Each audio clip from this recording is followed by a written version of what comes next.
Hello বন্ধুরা, আপনারা দেখছেন লাকি মিউজিক গ্যালারি। তাই দেরি না করে এখনই সাবস্ক্রাইব করুন লাকি মিউজিক গ্যালারি।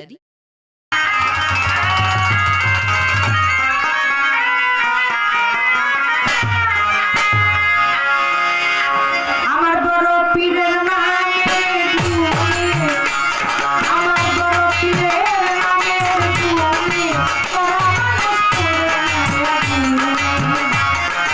তোরা মানুষ করে আমার বড় পীরের নামে দুয়ারে, বড়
পীরের একজন ভক্ত হিন্দু গাই হইয়া মুরিদ হইছে গোপনে কেউ জানে না হইয়া। ওই ব্যক্তি যখন মারা যায় হিন্দু মতে ধর্ম মতে শ্মশান নিয়ে যায়। শ্মশানে নিয়ে তারা মুখে আগুন দিল, আগুন তো ধরে না রে, আগুন ধরে ভালো, আগুন তো ধরে না রে। এই কাণ্ড দেখিয়া হিন্দুরা মনে মনে করিল উঠিয়া, অনেক বড় পাপি হইছে, পাপি গেল হইয়া আরে নদীর মধ্যে যাও ভাসাইয়া। এই কথা বলিয়া নদীতে ভাসাইয়া দিল, সাদা লাগতে তাই। এদিক দিয়া বড় পীরে অজু করতে যায়, নদীর মধ্যে অজু করতে যায়। হযরত বড় পীর লক্ষ্য করে চেয়ে দেখে, হযরত বড় পীর দেখে একটা লাশ ভাসতে ভাসতে আসিতেছে বড় পীরের ধারে। বড় পীরে চাইয়া তখন দেখে, লক্ষ্য করে দেখে এইটা তার ভক্ত সাদাল্লাহ তাই। আমার বড় পীর ভক্তগণকে তাকে দিয়া কয় তারে গোসল করাইয়া সুন্দর করে মাটি দেওয়ার ব্যবস্থা করো। অজু করে বড় পীরে তখন আপনি চললো, কোদাল নিয়ে বড় পীর মাটিতে কোপ দেয়।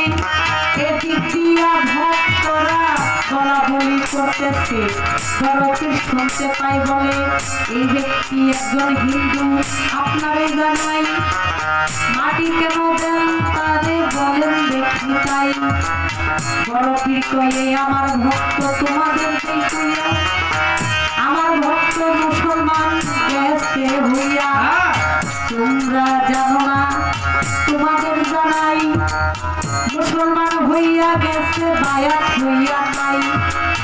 তাই তো আমি তারে মাটি এখন দিব। মাটি তখন দিল বড় পীর, জীবনীতে কইল একটা প্রশ্ন করে আমারও না ধারে। ওরে বড় পীর একদিন লক্ষ্য করে,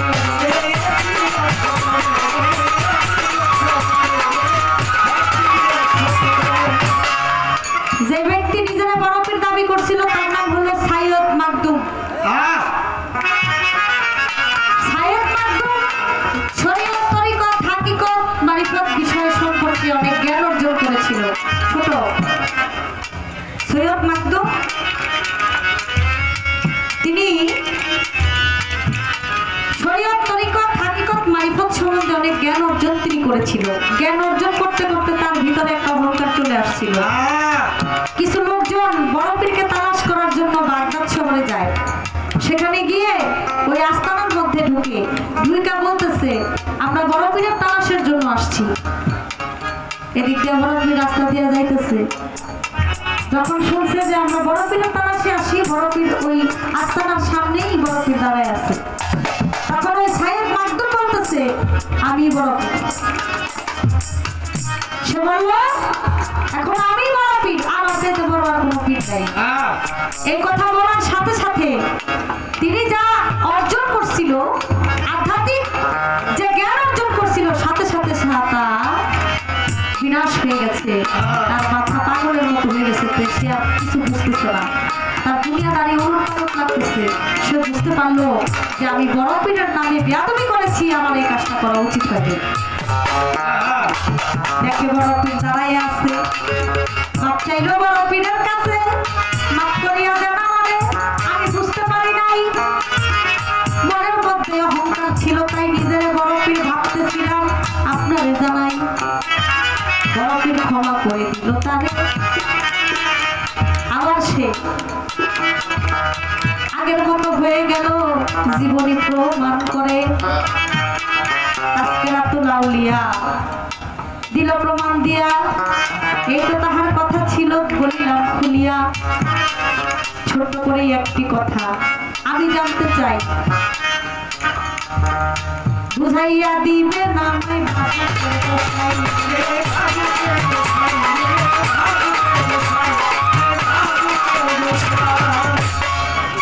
আমার খাজা বাবা ওসমান হারুনের সাথে একদিন আস্তানার মধ্যে বসা ছিল। আস্তানার মধ্যে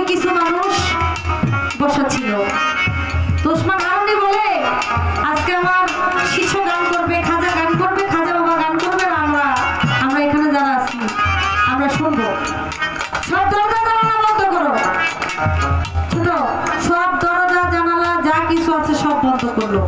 বন্ধ করে খাজা বাবা যখন গানের সুর দিছে, খাজা বাবা গানের সুর দেওয়ার সাথে সাথে দুইটা মানুষ তাদের পোশাকটা পরেছিল, তারা দুজন মানুষ গায়েব হয়ে গেছে। আমার জানার ইচ্ছা, খাজা বাবা গানে সুর দিছে আর তারা দুইজন মানুষ তাদের পরনের পোশাক পরে আছে, কিন্তু দুইজন মানুষ নাই, তারা গেছে কই? দরজা জানালা সবকিছু বন্ধ। আর তখন ছিল খাজা বাবার পীর ওসমান হারুনি সেই জায়গার মধ্যে বসা ছিল। আমার জানার ইচ্ছা সেই দুজন মানুষ গেছে কই?